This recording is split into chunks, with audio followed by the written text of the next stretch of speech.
natin, nandito tayo. Kasi naniniwala ako, ang bawat isa sa atin, naiintindihan natin yung kahalagahan ng araw na ito. Amen? Naiintindihan natin na ang araw ng linggo ay hindi lang ito araw ng pagpapasalamat, hindi lang ito araw ng pagsamba. Ito ay expression natin mga Kristiyano, na sinasabi natin sa Panginoon, Lord, Ikaw ang una sa buhay ko. Remember, huwag niyo kakalimutan yung sinabi ng ating Panginoon. Sabi niya, di ba? Seek ye first the kingdom of God and His righteousness, everything shall be added unto you. Kapag tayo ay marunong na unahin ang Panginoon sa ating buhay, ano man yung nangyayari sa ating buhay, alam natin na ang Panginoon ang siyang i-honor yung ating pong pag-prioritize natin sa Panginoon. Amen? So, sa umagang ito, I believe na hindi aksidente yung mensahe na ibibigay ng Lord sa bawat isa sa atin. Hindi lang sa inyo, para sa akin din ito, para sa lahat ng mga kapamilya natin na nanonood online, na ayaw nilang palagpasin na hindi po sila makapagservisyo ngayong umaga nito. Amen? So, ihanda natin ang mga Bible natin. Kasi itong message na ito, I believe, kailangan natin maunawaan ito mabuti para lalo pa tayo maging aware sa mga nangyayari sa paligid natin. Amen? So, this morning's message is entitled, Understanding the Times. Amen? Kailangan sa yung mas maliit na titulo dyan, nilagyan ko po yan sa title. Sabi niya, what is God doing next and what should I do about it? No? So, understanding the time. Paano po ba natin mauunawaan ang mga nangyayari sa mga panahon na dumarating o yung tinatawag na seasons sa buhay? Amen? Bakit ba ito mahalaga sa mga Kristiyano na dapat binabantayan mo yung mga season na yan?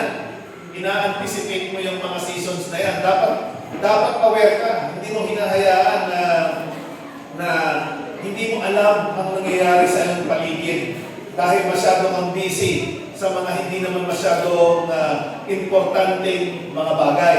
No? Marami ako napapansin bilang pastor ninyo, kahit na tayo na mismo mga Kristiyano, guilty tayo dyan, na kung minsan, yes, kilala natin ang Panginoon, may relasyon tayo sa Panginoon, pero kung minsan, hindi natin masyadong napaghahandaan yung mga dapat pinaghahandaan natin dahil nga yung kaaway, ginawa ng busy yung ating kaisipan sa mga bagay na hindi naman mahalaga.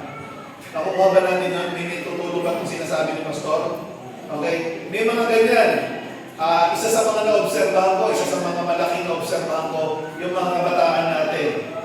Siyempre, ang mga kabataan natin, hindi pa sila masyadong seryoso sa buhay.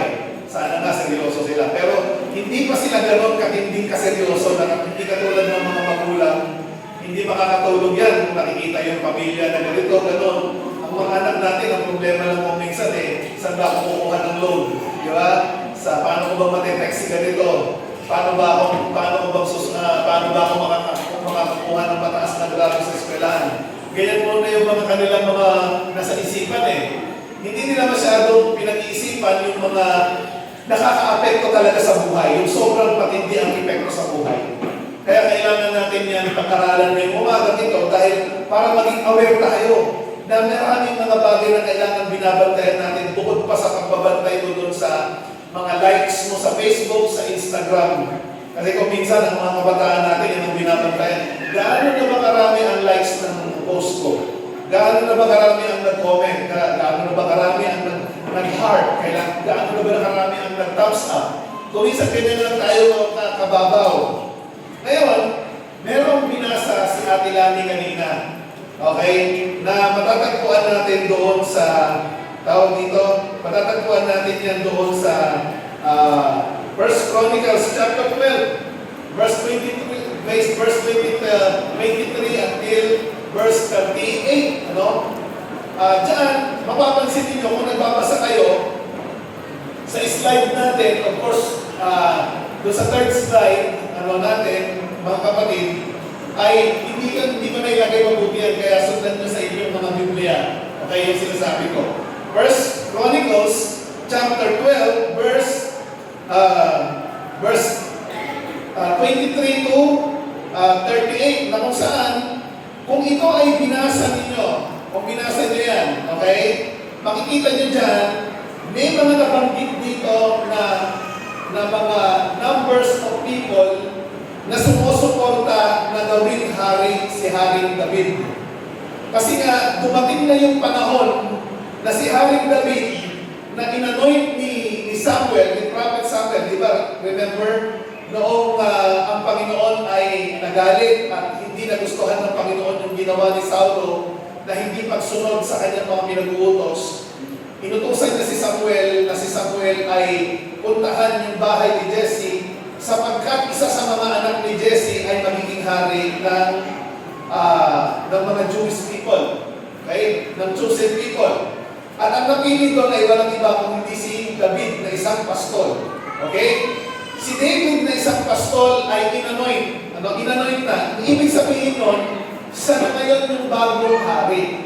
Pero sa kabila nun na siya na yung hari na inanoint ng prophet, hindi pa siya yung talagang kinikilala ng karamihan na siya yung hari. Pero dito sa 1 Chronicles dito sa 1 Chronicles chapter 12, verse 23 until verse 38, makikita nyo dyan na dumating na yung panahon na si Haring David, okay, ang mga tao na realize na season na si David na talaga ang dapat lumukmalok na iluklok na hari ng Israel. So, dito nyo makikita, slide number 2 please, dito nyo makikita, mga minamahal na mga kapatiran, na nasa transition period ang Israel. Pag sinabi mong transition period, merong malaking pagbabago na mangyayari. Nakuha natin yun. Okay? Hindi laging may mga ganyang nangyayari sa panahon natin. Pero, yung instance na to, katulad ng panahon na ito sa Israel, okay, merong transition period. Napakalaki ng epekto nito sa buhay ng tao. Nagigets nyo, sabihin mo nga sa katabi mo, nakuha mo ba? May mga nangyayari sa buhay ng tao, may nangyayari sa buhay ng mga bansa, may nangyayari sa buhay ng mga pinili ng Diyos, mga Kristiyano katulad natin, na mahalaga, na dapat na binabantayan natin. Dapat makikialam tayo. Bakit? Alam nyo kung bakit dapat tayo makikialam? Kasi pag hindi ka nakialam, mga kapatid, maaapektuhan din ang buhay mo. Sabihin mo nga sa katabi mo, dapat din makialam ka dahil maaapektuhan din ang buhay mo. You get the point? Pakipatay nga ng ilan mo. Nakuha natin. So, dahil lang sa may epekto sa buhay natin, dapat meron tayong pakialam. Gets nyo? Mga kapatid? Kung makaka-apekto ito sa pamilya nyo, if this will affect your family, you should be, okay, taking notice of it. Amen? You need to do something about it. Kaya dito, sa 1 Chronicles chapter 12, makikita natin dito kasi katulad ng sinabi dito sa slide, nandun sila sa tinatawag na transition period. Nandun sila sa turning point. Kumbaga parang ganito yan eh. Nagdadrive ka. Ang haba-haba ng biyahe nyo. Pero dire-diretso lang. Sino sa inyo yung nasubukan ng dumaan sa expressway? Sino sa inyo yung nakasakay ng sasakyan, ng bus o whatever? Hindi ko sinasabing kayo ang nagdadrive. Sabi ko, sino na sa inyo ang nakakita ng expressway? Nagbabiyahe kayo. Okay? Habang nagbabiyahe kayo, okay, sa expressway, merong mga lugar dyan sa expressway na diretso lang. Kaya nga yung mga driver nahihirapan eh. Dahil kapag puro diretso lang, kumisa nakakaantok yan eh. Walang liko-liko, dire-diretso lang, kumisa nakakaantok. Lalo na yung daan mula sa Tarlac hanggang sa dulo ng Pangasinan, halos dire-diretso lang yan. Nakuha natin yun. Now, bakit ko binabanggit sa inyo yan? Kasi kung minsan, may mga pagkakataon na kahit na dire-diretso maganda, pero meron yung time na kailangan mong liliko. Diba? Kasi walang kalsada na lahat ay diretso. Sabi mo din sa katabi mo, hindi lahat ng kalsada diretso. Tinatry ko kayong tulungan kung parang maintindihan niyo yung message. So parang ganun yan. Ang Israel, ang Jewish people, ang chosen people of God, Dati, ang hari nila si Saulo. Kaya lang si Saulo, hindi na natutuwa si Lord sa buhay ni Saulo. Yung ginagawa niyang pamamalakad sa Israel. Kaya pinalitan si Saulo. Si David na ngayon ang pinalit. Siyempre, kapag papalit ng hari, hindi yan diretsyo. Biglang liko yan. Makaka-apekto yan sa buhay ng tao kasi iba na yung mamumuno. Para for example, dito sa Pilipinas, para maintindihan niyo yung point ko. Okay? Kahit na gaano kaganda, pero di ba tayo, ang Pilipinas, kahit yung Pilipinas, pagdating ng eleksyon, di ba nagkakaroon ng matinding transition period? Ba? Kasi hindi mo alam, kaya tayo lahat, lumalabas tayo, bumoboto tayo. Bakit tayo bumoboto? Kasi now we are hoping for the best. Tama ba? Gusto mong bumoto kasi ang expectation mo, pag ibinoto ko yung tao na ito, maganda ang mangyayari. Pero ganun ba lagi ang nangyayari? Pero nakikialam pa rin tayo kasi alam natin na kailangan natin gawin yun kasi nga gusto natin may magbago dahil ganyan po yung tinatawag ng mga transition period. Okay? Now, balikan ko yung sinasabi ko para mas maintindihan ninyo. Dumating na sa punto ng Israel na nagpalit na ng hari, si David. Kaya lang, hindi lahat ng mga tao gusto na magpapalit ng hari. Meron yung mga loyal pa rin kay Saul. Okay?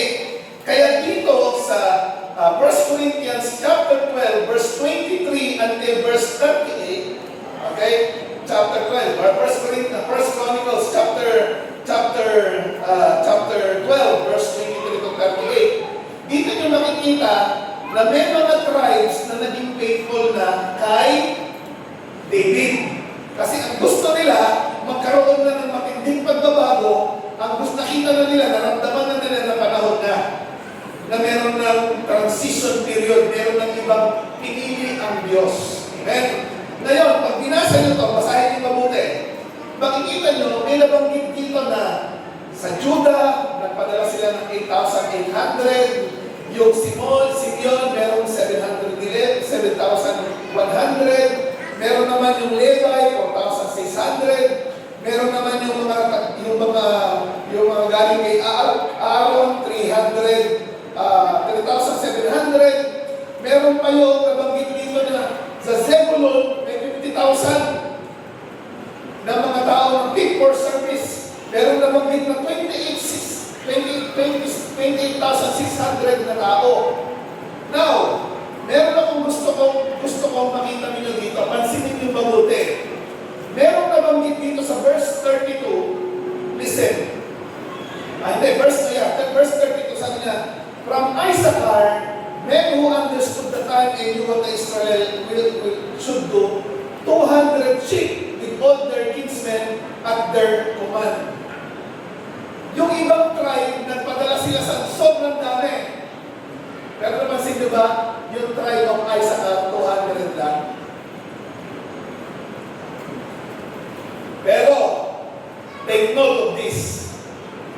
Kahit na kukunti, even if Issachar is only 200 accordingly na nare-record dito sa Bible, meron akong gusto mong makita. Sabi na dito, ulitin natin, men who understood the time and knew what Israel should do. Amen? With all their kinsmen and their command. Okay? Kapag pupunta tayo sa digmaan, maganda yung marami tayo. Pero, kahit na marami tayo, kung hindi mo naman naiintindihan kung ano ang dapat mong ginagawa at dapat mong gawin, wala rin kwenta yun. Kahit na marami kayo, magkakagulo lang kayo, magbabagda-bagdaan lang kayo kasi hindi mo alam ang ginagawa ninyo. Right? Kaya dito makikita nyo naman, nabanggit ka dyan, mga kapatid. Next slide please. Okay? Nabanggit po dyan, mga minamahal na mga kapamilya. Okay? Yung tribe of Issachar, sabi nga niya dyan, they are called knowers with insight. At naniniwala ako na lahat ng mga taga-JHM ay kailangan maging ganyan. Magkaroon tayo ng katulad ng tribe of Issachar na klase ng paghahanda at abilidad. Hello? okay natin. Kung ikukumpara mo sa iba, pero kapag meron kang klase ng attributes, ng characteristic, ng ability na katulad ng tribe of Issachar, lamang ka sa laban ng buhay. Sabihin mo sa katabi mo, gusto mo bang maging lamang sa laban ng buhay? Diba? Yung iba kasi walang pakialam dyan eh. Diba, bahala na si mama, bahala na si papa. Problema na lahat, siya pati problema ngayon hanggang tatay, hindi pa nagme-message si crush. Ganyan lang yung mga kabataan natin kasi kuminsan. Pero ulitin ko sa inyo, mga anak, listen, makinig kayo mabuti. Mga anak, kung kayo ay magkakaroon ng attributes, ng characteristic, ng mindset na katulad ng mga taga-tribe of Issachar, lamang na lamang kayo sa buhay. You may only be 200 compared to 28 and 50,000, pero lamang pa rin kayo kasi sila ang mahalaga sa tingnahan. You know why? Ang sabi ng Bible, alam nila kung paano bumasa ng sitwasyon at alam nila kung ano ang dapat nilang gawin. Madami nga kayo, hindi mo naman alam kung anong ginagawa mo. Di wala rin. Right? Yan yung sinasabi ko nga, ado kayo lahat kung mamandilang na Ilocano, na ano yung gaya, nagado tayo mawang bilang na. Bakit? Pag sinabi ko mawang bilang, kasi nga, pagdating sa mga results, walang result. Bakit? Kasi nga marami lang. Hello? Sabi mo ulit sa katabi mo, okay, dapat magkaroon ka ng attributes na katulad ng tribe of Issachar. Amen? Okay? Okay, balikan natin yung ating slide. Naririnig niyo po ba ako? Oo. Buti na lang ganito. Kung hindi tayo ganito, dahil hindi nyo na ako maririnig sa sobrang lakas ng ulan. Diba? So the tribe of Issachar, okay, merong nabanggit. Hindi man sila 50,000 men, but they came to support King David with something that is very important to be able for David to be in position. And that will affect the entire nation.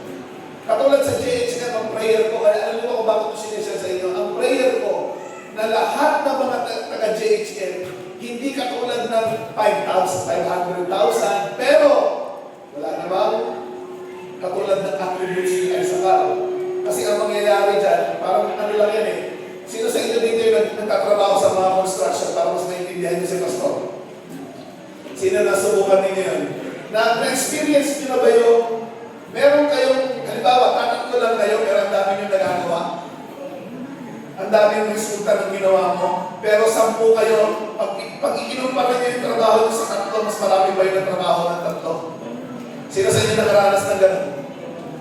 Oh, in my lifetime, marami ako nakikita gano'n. Kung minsan, pag mas marami, mas kukunti ang nagagawa. Alam nyo kung bakit?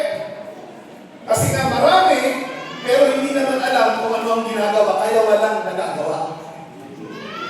Okay, so, ang tribe of Issachar, hindi ganun.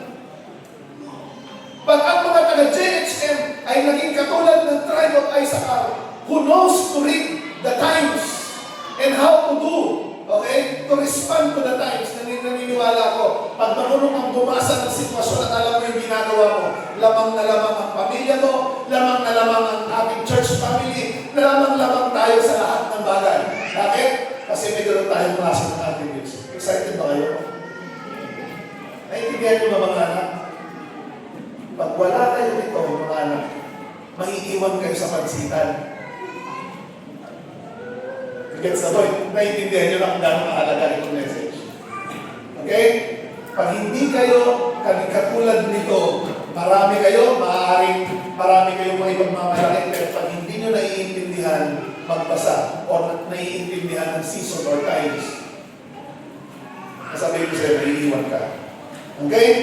Kaya, dalawang question ang ating pong itatakel ngayong umaga nito. Slide number 5. Okay? 2 questions na dapat natin tinatanong. What is God doing right now? Dapat marunong magtanong yan. Pangalawa, what should we do about it? Kaya yung first point na gusto kong makita ninyo dito, Una, kung nag-take down notes kayo, okay? Number one thing na dapat na matutunan natin sa tribe of Isaac ito. Kailangan maging discerning tayo sa panahon. Discerning the times. Hello? Naintindihan niyo yun? Discerning, meaning, naiintindihan mo. Amen?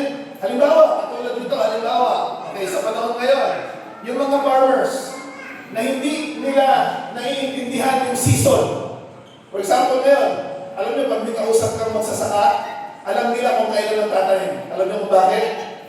Kasi alam nila bumasa ng season. Alam nila tumayin, kasi kapag farmer ka, nakita na ba kayo, mga farmer, kaway-kaway kayo mga farmer? Nakita na ba kayo ng farmer na, okay, nagtanim ng tag-araw ng palay na alam naman ay sa ulan? Ano mangyayari doon sa tanim mo? Hello? Mamamatay. Masasayang ka ng pera, imbis na makapagdagdag ka ng hanap buhay sa pamilya mo, mamamatay. Why?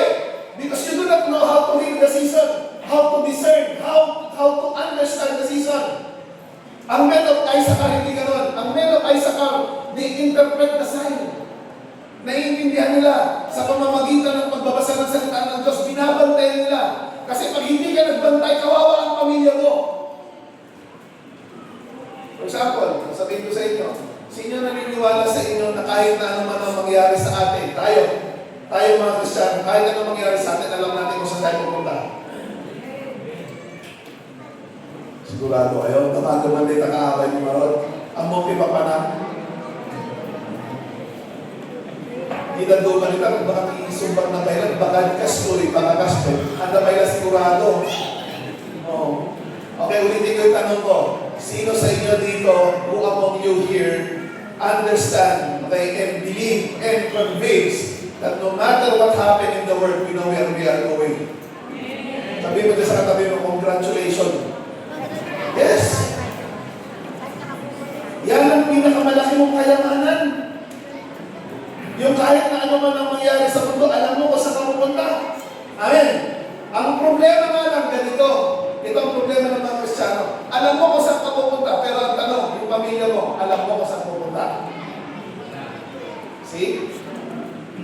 Nakita niyo yun?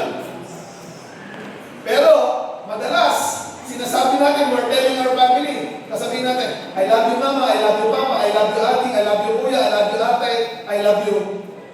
Pero alam mo, pupunta ka sa langit, pero yung pamilya mo, di mo alam kung saan pupunta. Bakit? Wala kang pakialam. Ang tribe of Issachar, hindi ganyan. Pag alam ng Issachar na ganito ang mangyayari, gumagalaw sila lahat agad. Kumikilos ka agad yan. That's the tribe of Issachar. They know how to understand, discern the season. Alam nila na malapit na. Nako, malapit na. Paano na yung mama ko? Okay, malapit na. Paano si papa? Malapit na. Paano na yung mga kapatid ko? Malapit na. What are you doing? Right? If you discern the time, then you will know, brothers and sisters, that you are living in the last days. Right? Ang men of Issachar, marunong silang bumasa ng panahon. Alam nila ang kahalagahan ng mga bagay-bagay. A time for everything, sabi nga dito sa Bible, interpreting the sign. Sabi ni Jesus Christ sa New Testament, sa Matthew chapter 16, verse 3. Paki-plus yung slide na yan. Sabi niya dito, you know how to interpret the appearance of the sky, but you cannot interpret the signs of the times. Kinayan? Marami sa atin, matalino. Ang talino mo sa school. Ang galing-galing mong farmer. Ang galing mong driver. Ang galing mong mekaniko. Ang galing mong engineer. Ang galing mong arkitekto. Ang galing mong accountant. Pero ang problema mo, magaling ka dun sa mga makamundong mga bagay. Pero, kamusta yung galing mo sa pagbasa ng panahon? Binabantayan mo ba kung malapit nang dumating ang Panginoon? Paano kung dumating na ka? Anong gagawin mo? Nakahanda pa pamilya mo? Hello? Nagigets yung point, Pastor? Kung naiintindihan mo, kung magaling ka sa isang bagay, you are good in doing something. Magaling ka sa kung ano man yung pinag-aralan mo, magaling ka doon sa pagiging, halimbawa, karpintero ka, o kaya naman magsasaka ka, o kaya naman latero ka, o whatever man. Pero, hindi ka naman magaling sa pagbasa ng panahon kung kailan darating ang Panginoon kasi naniniwala tayo, the Lord will come very soon. Pero may mga signs. Right? Tanong ko sa inyo, sino sa inyo ang kumbinsido na bubuhay na tayo sa muling mga araw? Are you convinced? Bakit nyo nasabi?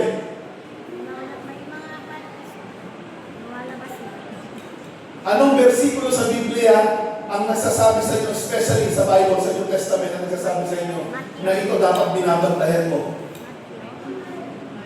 See? Marami sa inyo, alam niyo, gumamit ng kung ano-ano, pero hindi nyo binibigyan ng panahon yung mas mahalagang bagay. Magaling ka na, doktor ka na, engineer ka na, arkitekto ka na, teacher ka na, farmer ka na, mayaman ka na. Ang problema naman, biglang dumating sila, paano mo gagamitin ngayon yung alam mo kung hindi ka naman nakapaghanda? Nagigits yung part na yung point ni Pastor? Even if magaling tayo sa mga maraming bagay, kung hindi tayo nagpapakadalubhasa sa mga bagay na spiritual, darating ang araw, magugulat na lang tayo, hindi tayo nakahanda. Hello? Ang dami-dami mong oras sa ibang bagay, pero yung sa Panginoon, wala kang oras. Tandaan natin, ang mga tao marunong magbasa ng sitwasyon at kung ano ang mahalaga sa kapanahonan ngayon lamang sa laban. Dahil nakakapaghanda sila. Amen. Kaya ng mga young people, sabi ng malakas na amen. Sino sa inyo nagdi-devotion ba?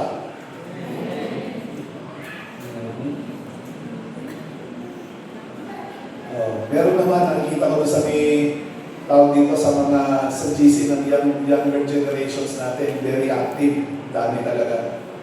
Okay. Ang tanong, nakakatulong ba sa inyo yung mga nagdi-devotion? Anong lamang ninyo? Nalalaman niyo yung dapat mong ginagawa niyo, right? Kasi nga itinuturo ng Biblia. Kadalasan, ang pangawala ng panahon sa salita ng Diyos, nalilihis na at unti-unti na napapalayo sa Diyos. Hanggang sa malalaman mo na lang, boom! May nagawa na siyang hindi maganda. Bakit walang panahon sa Panginoon? The tribe of Issachar, dalubhasa sila na interpret ang season. Bakit? Para malaman nila kung dapat paano maghanda. Amen? You get the point? Sabi dito, there is a season or a time for everything, okay? For every activity under the heaven. Anong sinasabi nito sa atin? In other words, kailangan mong bantayan ng season dahil bawat season will affect your life. Katulad ngayon, no? Bakit nung tag-araw ang ginawa namin, nagdagdag kami ng tambak kasi wala pa tayong pampasimento. Nagtambak kami ng tambak ng ibang ng mga bato sa kalsada. Alam niyo kung bakit? Kasi alam namin na pag dumating ang tagulan, hindi na tayo makakapasok dito. Di ba? Nakita niyo yun? Paghanda sa bawat season ng buhay. Magpakadalubhasa tayo na alamin yan sa pamamagitan ng pag-oobserba ng mga nangyayari sa panahon. Hello? Ito ang nakakatakot. Pero dapat hindi tayo natatakot, dapat naghahanda tayo. Okay? Panahon na ngayon, anong panahon na ngayon? Hindi ba kayo nagugulat na maraming mga bagay na nangyayari ngayon, biglang, ay, meron na pala yun. Anong preparation na ginagawa mo? Are you preparing for your family? Hello? Meron akong sasabihin sa inyo, makinig kayo mabuti. Okay. Tingnan niyo yung activities ng tao ngayon. Ang tao, hindi ko sinasabing masama magtrabaho at maghanap buhay. I'm not saying that doing business or working is bad. We should do business and work so that we can support our family. Right? Pero yung mga tao ngayon, ganito ang kanilang mindset. Magtatrabaho ko na magtatrabaho para makaipon naman ng marami sa bangko. Parang ang ganda, di ba? Okay? Kung minsan ang problema, maganda yun, pero ang problema kung minsan, naapektuhan na yung kanilang pananampalataya at paglilingkod sa Panginoon. dahil sa paghabol nila sa pera. Tanong ko, may tatanungin lang sa inyo, sino nakakasigurado dito na may bukas pa? Pakitanong mo ngayon sa katabi mo, sigurado ka bang gigising ka pa bukas?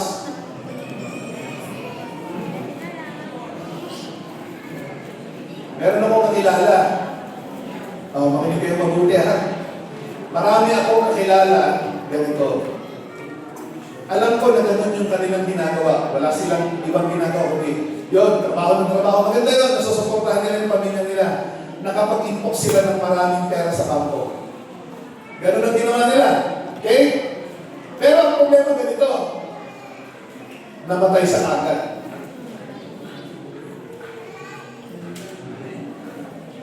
Tanong,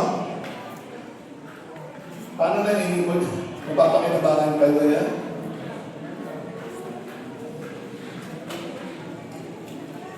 The tribe of Issachar know what's important. They know how to read seasons. Amen? Hindi ko sinasabi na hindi kayo magtrabaho. Puro ministry nila ang gawin nyo. Pero, kung kayo yung klase ng tao, mga kapatid, na pinaprioritize nyo yung bagay na pwedeng mawala sa iyo instantly, pero napapabayaan mo naman yung spiritual na buhay mo, na yung spiritual na buhay at paglilingkod mo, dadalhin mo yan hanggang sa susunod na buhay.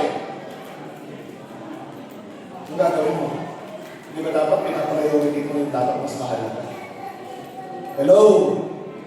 The tribe of Issachar must have, okay, that spirit moving in our midst right now. That attributes, always discerning the season, always preparing for the next, okay, the next turn, para tayo po ay maging lamang o maging preparado sa mga susunod na yun po. Ganito po ang encouragement ko. Dapat maging katulad tayo ng mga weatherman. The weatherman, spiritual radar. Magkaroon tayo ng spiritual radar.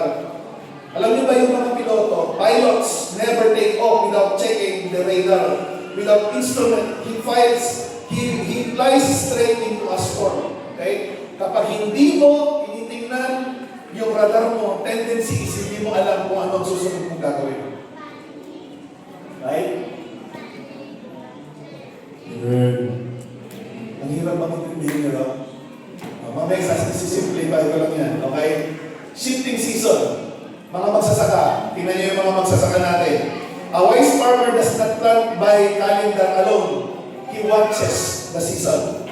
Hindi na, katulad halimbawa, di ba? Tingnan niyo ngayon. Ngayon lang nag-umpisa mo umulan. Ano ng month ngayon? August na.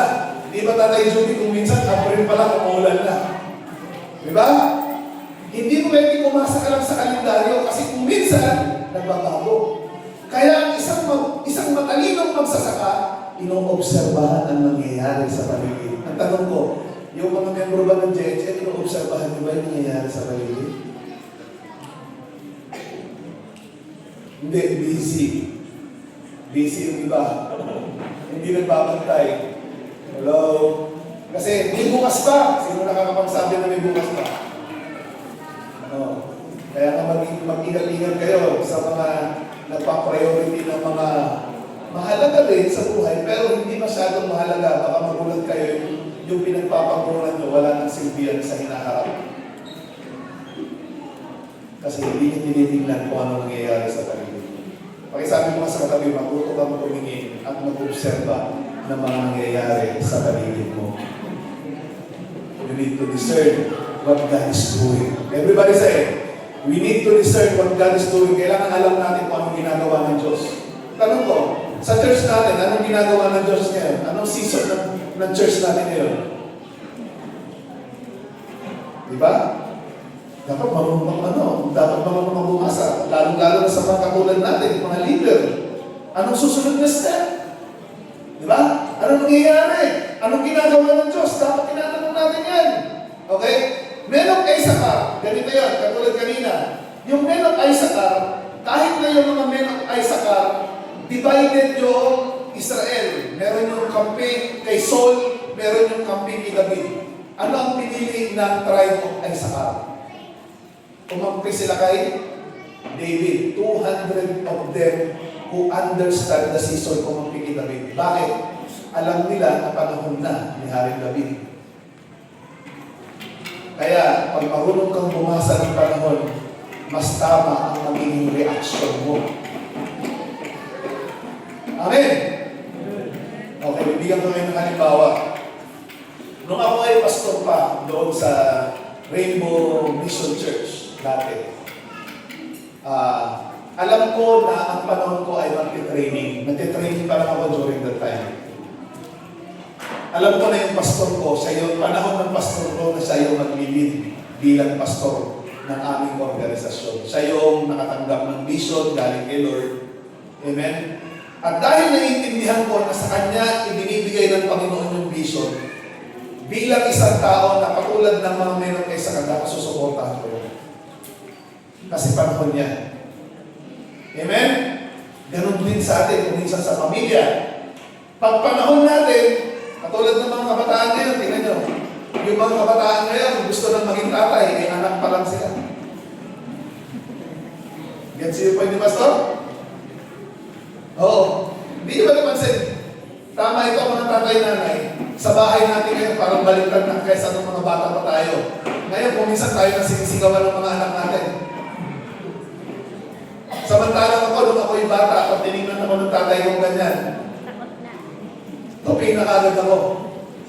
Never kong nagawa sa tatay ko yung magtataas ako ng boses. Kasi panahon ng tatay ko maging tatay. Alam ko yun. Amen? At darating ang panahon, magiging tatay din ako. Tama ba? At lahat ng aking tinatanim, aanihin ko. Tama ba? Noon natin mo lang, isang kapital. Kaya mag-iingat kayo mga younger generation. You need to discern seasons. Ang mga magulang nyo, season yan, ang mga magulang nyo. Ganito yan. Para mas mas i-apply pa natin yung sinasabi ng pastor. Pag hindi kasi kayo sensitive sa pagbasa ng panahon. For example, yung mga magulang ninyo, nandyan sila sa tabi nyo ngayon. Tama? Malakas pa sila, nandyan sila.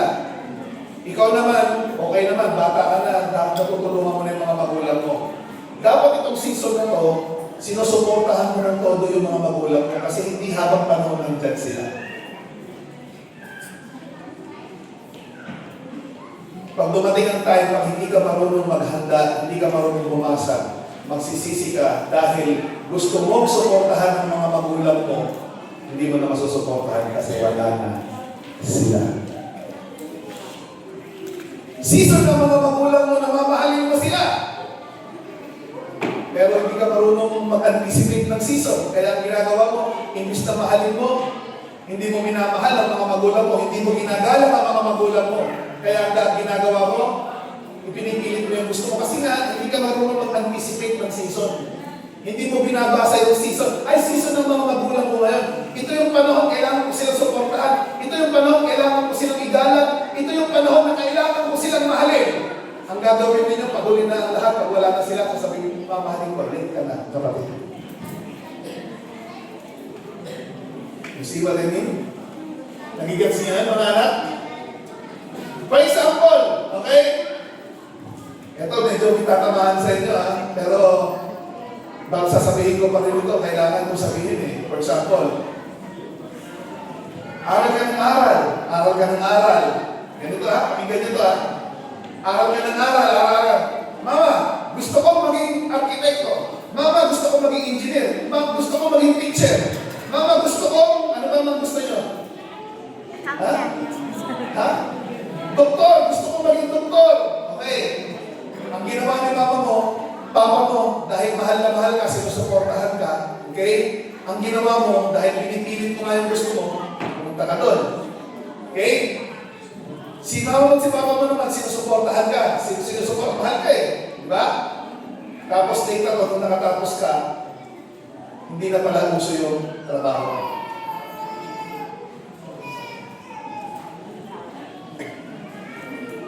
Hindi na uso. Wala kang trabaho. Bakit? May AI na.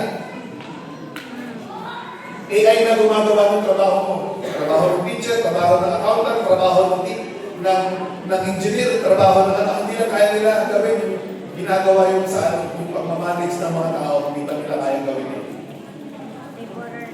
Pero sabi mo, hindi, no, gusto ko maging ganito. Hindi, ganito gusto ko, ito gusto ko, ito gusto ko. Pero tinanong ko, tanong ko sa'yo, yung gusto mo, ayaw ba yan sa nangyayari sa panahon? Get the point? Oh. Imagine mo, pag hindi ka marunong bumasa, nagpagod na yung mga magulang mo, napagod ka pa, tapos pagdating ng panahon, namaka. You get the point? Lamang ang taong marunong bumasa ng panahon. Hello? Oh, hindi ko sinasabi yan para mapahal kayo. Yan po realidad. Naintindihan natin yun? Kaya ang panahon, ang season, kapag marunong kang bumasa ng season, lamang ka. Sabi mo niya sa katabi mo, gusto mong lamang ka? Sa spiritual na buhay, sa lahat ng bagay, dapat marunong kang mag-observe, read your Bible, apply what the Bible is saying, amen, and magkaroon ka ng tamang desisyon ayon doon sa inyong mga ginagawa. Kahit na kung isang mahirap, kaya mo. Amen. Malalalig ka sa word ni Pastor? Di kahit kung sa word nito, di desisyon na ng desisyon, kung nalang na panununtan. O, dahil, kung kaawatan nyo na nalaingan, desisyon ka lang, nakita mo lang ni Kastoy, mayroong isuna, kaya mo magkatulagan. Ang tanong ko sa'yo, pinag-isipan mo ba, kung yung nakikita mo na yun, applicable din sa'yo, at na-applicable din ba sa sitwasyon mo? Nakita mo yan? Pero pag wala kang pakialam, nabasahin, i-discern yung sitwasyon. For example, yung Panginoon, hindi ka na nga binibigyan ng kapabilidad, pinipilit mo pa. Hindi aksidentihan mo na yan. Amen? Hello? Okay, number 2. Agad na naman. Malapit na lang, alas 12. Okay. Number 2. Kaya na dapat nang maintindihan about the tribe of Isaac. Dahil marunong silang bumasa ng season, naiintindihan na obserbahan nila yung panahon, nakakagawa sila ng tamang desisyon. Okay? Knowing what to do. Sabi mo niya sa kanila, do you know what to do? Basta siya, kahit ko na ito eh. Kahit mo. Kahit mga tidabang lahat, di taba kahit mo, kahit may ako. Pero yung mga katabi mo, yung bang gusto rin ni Lord? Basta mama, nuhan mo nga araminan na ito, papa, nuhan mo nga araminan na ito eh. Okay, hanggang na makita nito yung balayan. Napay mo minsan, nalayla. Diba? Blackmail na kayo, ganyan na ngayon ang lakad ngayon, yung mga magulang na natatakot sa anak. Diba? Baliktad na ngayon, balayan na sa panahon namin. Diba, yung panahon natin,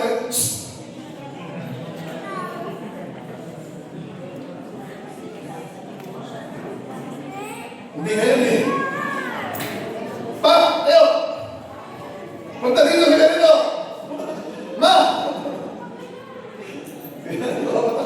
Season ng mga magulang nyo ngayon, sila pa yun natin ang tatay. Amen? Hello? At babawi kayo kung nakawandan sa ito kamay lang ngayon, kapay yung naraming ko na dyan. Wala, tagilalain na magkaroon. Anong kailangan season? Okay? Kahit mo nga si Kandi, alay giant. Hindi mo pa panahon. Darating din ang panahon mo. Amen? Katulad din ang Haring David. Naamay pa si Haring David, yes. Pero pinigil niya ba na siya itong sa trono? Hindi. Hinintay niya yung season. Nung dumating yung season, nakita mo, the people rally around him.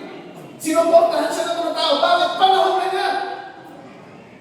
Darating din yung season sa katabi mo. Darating din yung season mo. Kung nahihirapan ka sa buhay mo ngayon, tinitingnan mo ang hirap-hirap ng buhay mo, sasabihin mo sa katabi mo, darating din yung season mo, mababago lahat sa buhay mo. Pero kailangan mag-effort ka naman, alamin mo, obserbahan mo, ano kaya ginagawa ng Diyos sa palagay mo. Para pag naiintindihan mo yung ginagawa ng Diyos, maamon mo kasagot yung araminan. Amen? You know how to respond because you know what the Lord is doing. Katulad ngayon, sa ministry natin, anong ginagawa ng Panginoon sa ministry natin? Gustong gamitin ng Panginoon ang ministry natin sa maging blessing sa ibang tao. Anong gagawin natin? Magmumukmuk tayo dito lang? Hindi. Kailangan tayong mag-respond. Amen?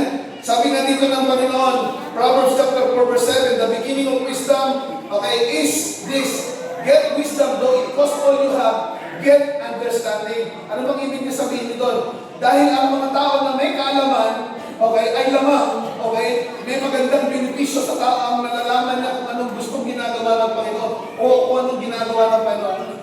Ang sabi ng Bible, ang sabi ng Book of Proverbs, gumawa ka ng lahat ng paraan para malaman mo. Okay, mga senior citizen, kaway-kaway ngayon mga senior dyan. Yung malapit na maging senior, taas. Okay, makinig kayo mabuti. Haan nyo nga ibagbaga kayo, Pastor, linipas akong pinasta, awan pitiwagas ko na maamuan kita. Haan, ang kayo may payang, hinaan nyo maamuan, dapat ang muyo. Amen, pakibagayan man, kung pwede mo nakatabi kayo dyan ng mga men and women, dapat alam mo.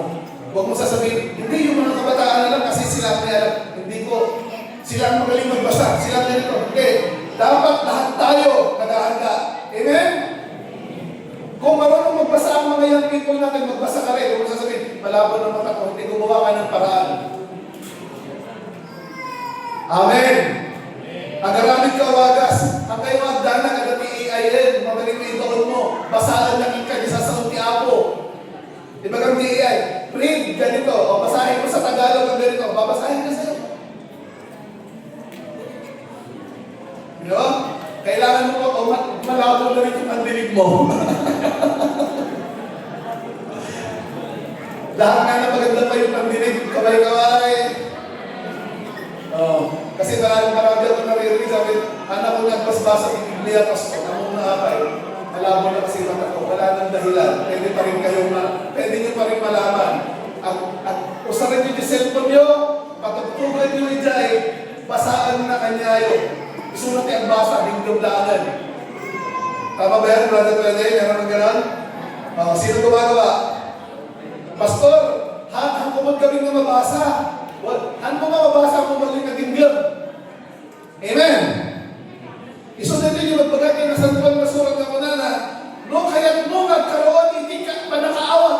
Okay, iilokan mo. No kaya't mo nagkaroon, hindi pa nakaawat kunana. Aramin ang amin. No kasapulan ka, gumastos ka. Maamuam lang dita. Amen? Pero hindi naman kayo gagastos ng malaki dyan kasi downloadable yan eh. Ang problema lang kaya hindi nyo nararanasan, simple lang. Hindi nyo kasi gusto. Kanya mo, Pastor, nakamistising ang ulan. Kahit mo pa ilang ang basa kami, kumanayin mo tagi Domingo. Uwan, mayan mo, hindi nga, ada kayo ni Domingo. Napintas dajay. Napintas na ako na nangarutisan na sa tuwan na surat ko na doon sa may Joshua chapter 1 verse 9. Ang mga taong nagbubulay-bulay ng kanyang mga salita, nagiging matagumpay at maunlad ang buhay. Kung sinasabi pa rin ng Biblia na magiging matagumpay ka at maunlad ang buhay, ano ginagawa mo? Gumawa ka ng lahat ng paraan para malaman mo. Kasi yun ang susi. Amen? Yan people, anong dahilan ninyo? Na hindi kayo nagbabasa ng salita ng Diyos para malaman ninyo yung ginagawa ng Diyos. Wala. Di ba? Busy ako ngayon sa love life ko? Hindi naman, ano? Kasi ang mga young people ng GHM, hindi ganyan. Amen?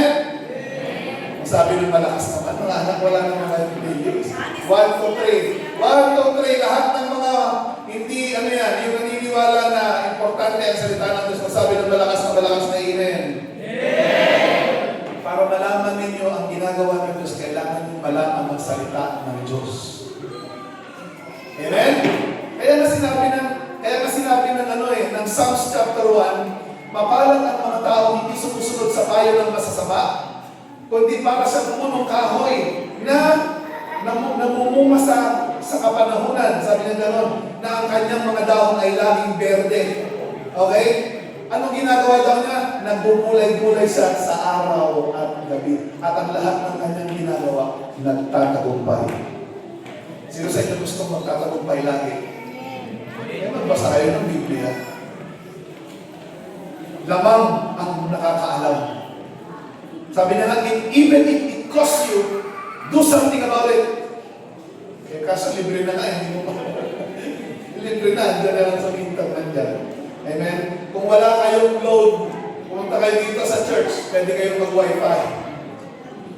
Amen? Hallelujah!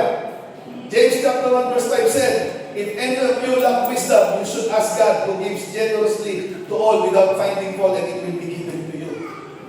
Kung kulang ka ng kaalaman, ano dapat na ginagawa daw? Hindi lang nagbabasa. Number 2, nananalangin, Lord, J. Calvo, Pastor B, pilitan na kami magkagbasa ng Biblia. Niya mo, Jay, ka Pastor B, no, hasta nga adamat piman iti pontos na wala na din ba? Mabalik ka din katulungan ka na mamuha isasawang. Makasih ka. Amen! Oray kagura mo, di kalbunga pastor mo, pagsayaan mo, sumunod ka, okay lang. Hallelujah! If any of you lack wisdom, you should ask God, who gives generously to all without finding fault, and it will be given to you. Sabi nila sa kanya, it will be given to you if you ask. Amen. Colossians 4:5 says, be wise in the way you act towards outsider. Make the most of every opportunity. Pwede ba natin sabay-sabay na sabihin doon, in every opportunity. Ito yung sinasabi ko kanina mga anak, habang may panahon, marunong kayong bumasa. Ay season ni Mama, ni Papa. Ito yung panahon, kailangan mong gawin ang lahat na magagawa. Kasi darating ang time, nasa ibang bahay na ako, may sarili na akong ibang pamilya. Paano na sila? Ito yung panahon na pwede. Alam niyo yan ang mga namimiss ninyo younger generation. Namimiss niyo yung precious moment na supposed to be ginagawa niyo lahat na magagawa niyo ngayon. I-enjoy niyo yung time with your parents, time with your leaders, time with your care group leader. Kasi hindi mo alam kung sa mga susunod na panahon, meron pa kayong panahon sa bawat isa. Kaya mamaya pag mag-pray tayo, kung hindi yung mga magulang ng takbuhin ninyo, ngayon yung iparin na. Kung minsan, sino sa inyo yung nakakasama ni Pastor at pumunta ng mga lamayan, sino na nasamahan na si Pastor, napansin nyo, na-observahan nyo ba, kapag may lamay, doon umiiyak. Kahit na, for example, ayoko naman bagit na pangalan eh. Meron tayong pinintahan, di ba? Naging dahilan kung bakit kinmaro. Di ba? Pero hindi na tayo.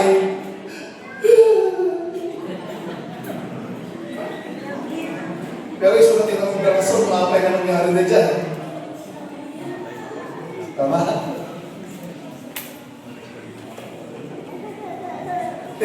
Seize the moment while it's time. You don't know tomorrow. We are not sure if there is still tomorrow. Amen? Kaya ako sa'yo, todo mo na. Todo mo na. Sabi mo nga sa sabi mo, todo mo na. Amen? Ito yung illustration natin. Alam niyo yung mga arkitekto, pag tumingin yan sa bakanting lupa, hindi lang nila tinitingnan yan. Pag nakita nila yung bakanting lupa, arkitekto, mga engineer, kasi nila, alam ko na kung ano gagawin ko dito. Gagawa sila ng blueprint. Kasi marunong sila. Meron silang kaalaman kung ano ang dapat nilang gawin. Amen? Okay, pwede ba tayo mag-practice? Tingnan nyo nga si Pastor ngayon.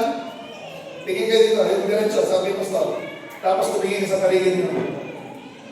Anong nakita nyo?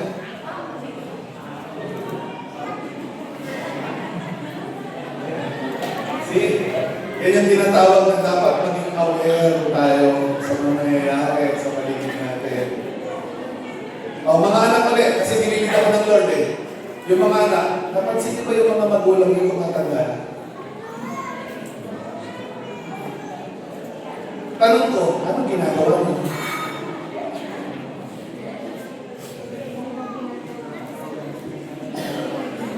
Hello! Ulitin ko, younger generation.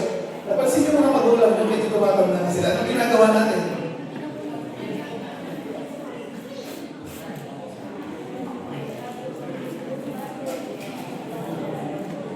Kaya paminsan-minsan anak, huwag puro dito.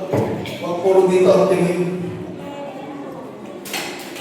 Yung mata ninyo, igala nyo din. Kamusta na kaya si Ate Rosalinda? Kamusta na kaya si Pastor? Ay, lumayan na. Kamusta na kaya si Mama? Kamusta na si Papa? Kamusta na si Leader? Kamusta na siya? Malusog pa kaya siya? Iterator mo na ito mga.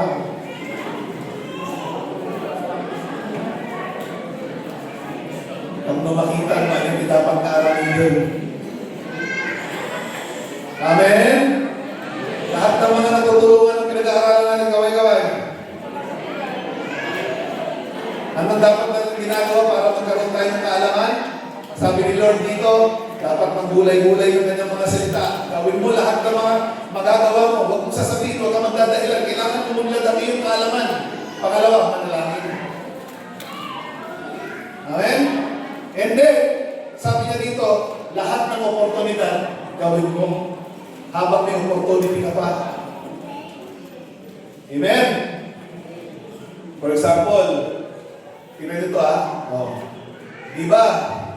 Itong secretary yung church natin. Sino ba makakapagsabi ng church natin ang ganda-ganda na ngayon? Hello? Dati ba yan, di ba? Sino sa inyo natutuwa na may maganda na tayong church? Okay. Ito yung point ni Pastor, yung sinasabi ko, every opportunity. Alam niyo ba na bago ginawa itong church, nakita nito, bago ginawa ito, hindi biglang isang araw biglang na lumitaw yan. Tama? There was a time, merong nagdala ng alkansya. Although, nakahanda na rin ng church, pero may nagdala ng alkansya, parang starting point. Ganyan? Dahil nakita niya may pangangailangan. Pangalawa, every Sunday, may nakikita tayo dito. Tama? Pwede tayo magtanim. Ang tawag doon, opportunity. Everybody say opportunity. Tingnan nyo ngayon. Pag tinitingnan nyo to, at alam mo na nagtanim ka doon, ano pakiramdam mo? Masaya. Di ba every time na tinitingnan mo? Wow, ito yung tinaniman ko. Amen? Pero hindi lahat ng pagkakataon may opportunity. Dahil itong siling na to, gustuhin mo mang magbigay ng pang-siling, hindi na pwede, tapos na. Hello? Nakita niyo yung point ni Pastor? Kahit na gusto niyo bang mag-donate sa siling, hindi na pwede, kalokohan na yun. Tapos na eh. Hello? Amen? Kaya pag binubuksan ng Panginoon ng opportunity sa inyo, for example, sa mga magulang ninyo, sa church ninyo, sa mga leader ninyo, pag marunong na yung tumingin, gawin nyo na. Dahil darating ang time, lilipas ang tanong, hindi nyo na magagawa. Amen? Kaya yung mga marunong bumasa, at ginawa nila yung gumawa sila ng paraan para sa opportunity, pag natutulog kayo sa gabi, alam ko na pag naaalala niyo yung mga opportunity na hindi nyo pinalagpas, di ba napapangiti ka? Tama? Hello? Hindi nyo na naman nag-iintindihan. Okay. Ako kasi pag ganun na ito. Wow. Lalo pag nakita ko yung mga pictures, wow. Hallelujah. Thank you, Lord. Iisa lang ang buhay ko, pero naging bahagi ako doon. Amen? Number 3 na tayo. Last. Okay. Ngayon, since na alam mo na kung anong ginagawa mo sa Panginoon, kaya alam mo kung paano basahin yung season ng Panginoon. Pangalawa, anong gagawin mo dahil alam mo yung season. Ngayon, kapag naglingkod ka, dapat katulad ka ng tribe of Issachar.